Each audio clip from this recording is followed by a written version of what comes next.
Good afternoon, students. Welcome to our afternoon read aloud. So today I'm going to read for you an information book about Jamestown, right? Because our message yesterday was starting to ask, what do you know about Jamestown, about Captain John Smith, about Christopher Newport? We're going to learn more about that in this book.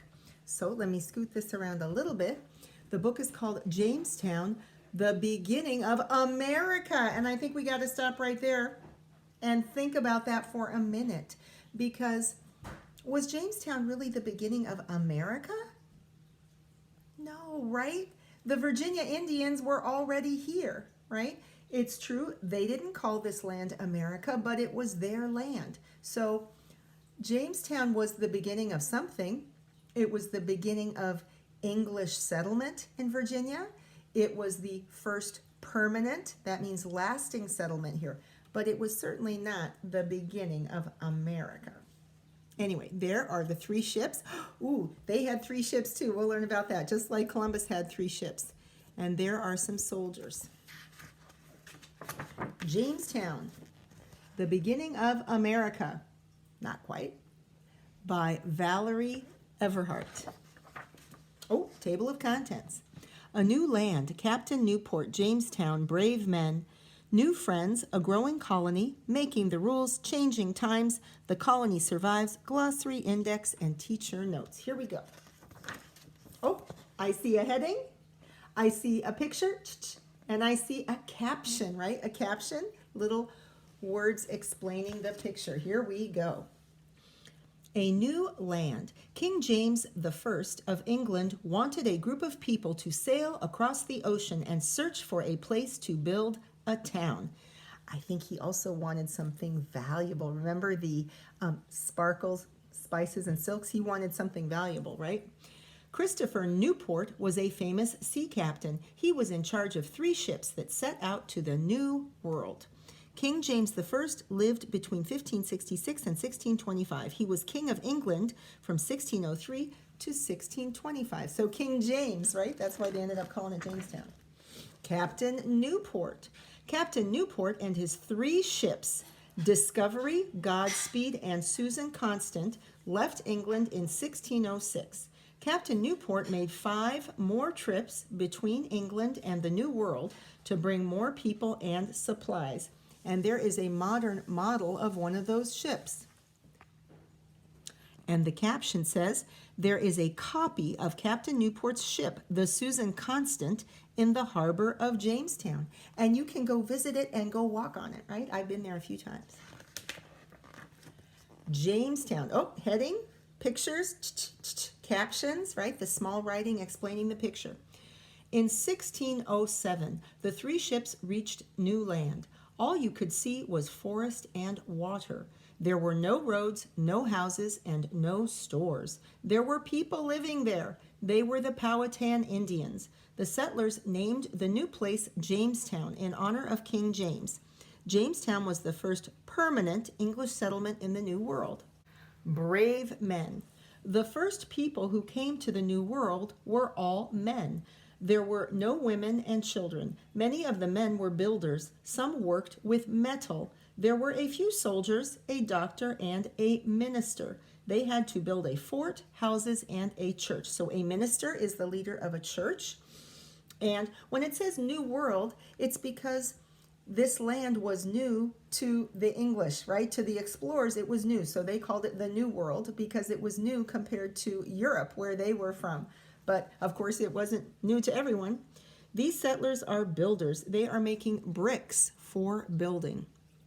And that's a really good point to remember. All the people who came to Jamestown at first were men. Oh, I see a heading, header, pictures, captions. New friends. Life was very hard at first for the settlers. The native people of the land, the Powhatan, saved the men by giving them food. In the spring, the Powhatan showed the new settlers how to hunt fish and grow food. They learned about other food that grew in the forest. A new way of life was beginning for the Powhatan and the settlers. Pocahontas was the daughter of the chief of the Powhatan. Stories say she saved the life of an Englishman. So, again, this is a picture from someone's imagination about what Pocahontas might have looked. She did not look like that. And again, some of the stories about John Smith were just stories. He was a real adventurer, and he told stories about things that happened to him that sometimes didn't really happen. A growing colony. Women came to Jamestown a few years later. More men came with skills to build furniture, tools, and other things. John Rolfe began to grow a new crop. This crop was tobacco. It grew well in the dirt of Virginia. So tobacco is a leafy plant that is grown and is used to that people smoke, right? Smoke cigarettes, smoking pipes. In the old days, people did not understand that that's really bad for you. In fact, they thought it was healthy. The Virginia Indians used tobacco. The settlers learned to use it. Nowadays, we know it's bad for you. But in those days, they didn't know that, and it became a valuable crop. The settlers sold the tobacco to people in England. The money they made helped the settlers buy things they needed. More land was needed to grow tobacco and build homes. John Rolfe lived between 1585 and 1622. He began to grow tobacco in 1612. Oh, heading. Picture. Captions. Making the rules. Captain Newport made the rules while everyone was on the ships. At Jamestown, a group chosen by King James set the rules. Captain John Smith was one of the leaders.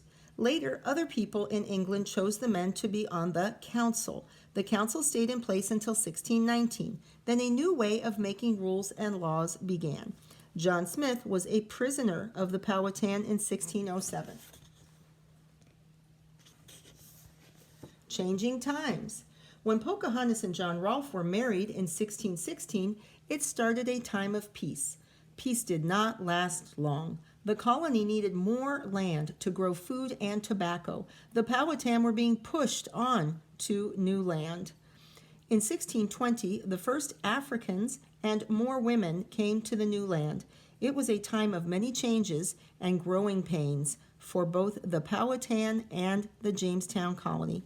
More and more women from England came to Jamestown to help the colony grow, right? They have to have women to come to get married and have children, right? And then another thing to keep in mind, we saw in another book how Virginia Indians were enslaved by the white people, but also in 1620 was when the first Africans were brought to Jamestown. The colony survives. As more people came, towns began to start up along the James River. More crops were grown. Some small stores began to open, selling things the settlers needed. The agreement between the Powhatan and Jamestown was signed. In 1619, a new government was started by the people. It was the beginning of a representative government by the people and for the people in the New World. Here, this woman is an actor. She's growing crops in the way that the settlers grew crops. So you can go and visit this place that's where they built a village that looks like Jamestown was. And there are people who live and work there, and they wear clothing from that time period so you can really see what life was like. Oh, glossary. Remember, that's new words and what they mean. Index, that's important words in the page on which you can find them. Okay, so Jamestown, the beginning of America? Not quite, but the beginning of the first permanent English settlement in this part of the world. They called it the New World because it was new to them, but the Virginia Indians were already here. And one thing I think is interesting to keep in mind, some fun facts to compare. Remember, we were supposed to find out who Captain Newport was. Christopher Newport was a famous sea captain, and he was the sea captain that King James sent to the New World to build the settlement of Jamestown. But when they got here, Captain John Smith was made one of the leaders. Anyway, I hope you enjoyed learning more about Jamestown and also how things went with the Virginia Indians, right? That's always going to happen when new people come to a land where somebody already is, there's going to be conflict and things will be sorted out, sometimes with difficulties.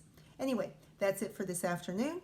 I hope you have a nice weekend. Please be sure to keep washing your hands, cover your coughs and sneezes, do some reading, do some writing, help your family around the house, and I'll see you next week. Bye.